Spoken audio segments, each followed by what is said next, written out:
Hello, magandang araw po. Magandang umaga. Magandang hapon sa lahat mga kapanood po anong oras man mabigyan ng video. Ngayon po ay update ko lang po ang amin. No? Kasi dalawa kami ni Mrs. na gumagawa dito po. Tanim ng litos dito sa aming hydroponics.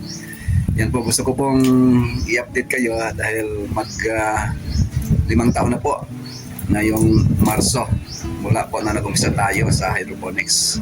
So,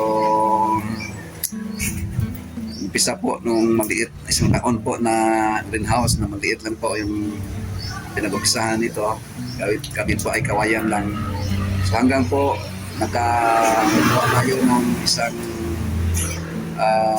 hindi naman masyado maliit or tama lang po na isang greenhouse na kung saan mag-4 ng taon po ngayong March din. No? So patuloy tayong tatanim ng litos dito sa ating hydroponic system. Na kung saan po gusto kong i-update kayo na ito po ay nakakatulong talaga sa aming pangailangan. No? So kapag mayroong harvest, mayroong matinta, so malaking tulong po sa amin. Yan po.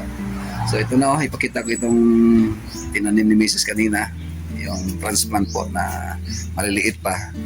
Okay, ito po.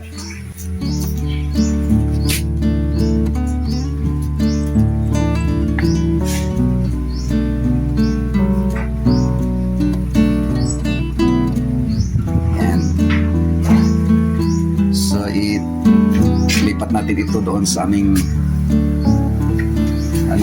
sa house. Okay, pakita ko po itong aming greenhouse. Yan po, ito ang ating greenhouse. Yung mga dati ko pong tagapanood nito ay alam nila ang design na ito. Sa mga baguhan pa lang po, ito ang ating design, no, ng ating greenhouse ngayon. So, makulimlim po ang panahon, umuulan dito sa amin. Yan po. So, pasokin natin itong aming greenhouse po. So, ito po ay mag-4 na taon na po. Ngayong March noong ito ay ating ginawa, no? So, nag-umpisa ako gumawa dito yung maliit pa noon 2001. Ngayon ay 2026 na, no?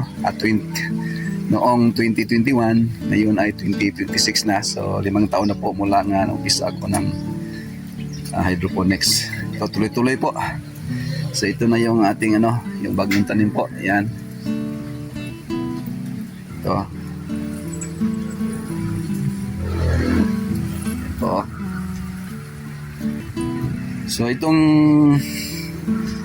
ganito po laki na ito. Ito ay ibang klase po ito. Naubusan kasi ako ng Lolyo Bayonda. So wala pong dito sa aming lugar. Walang mahanap po na Lolyo Bayonda o Evelyn. Kasi yun ang sanayan po namin na itanim dito, yung Lolyo Bayonda. Pero ito, hindi ito Lolyo Bayonda po. Ibang klase ito. Yan, maano siya. Parang ligi siya.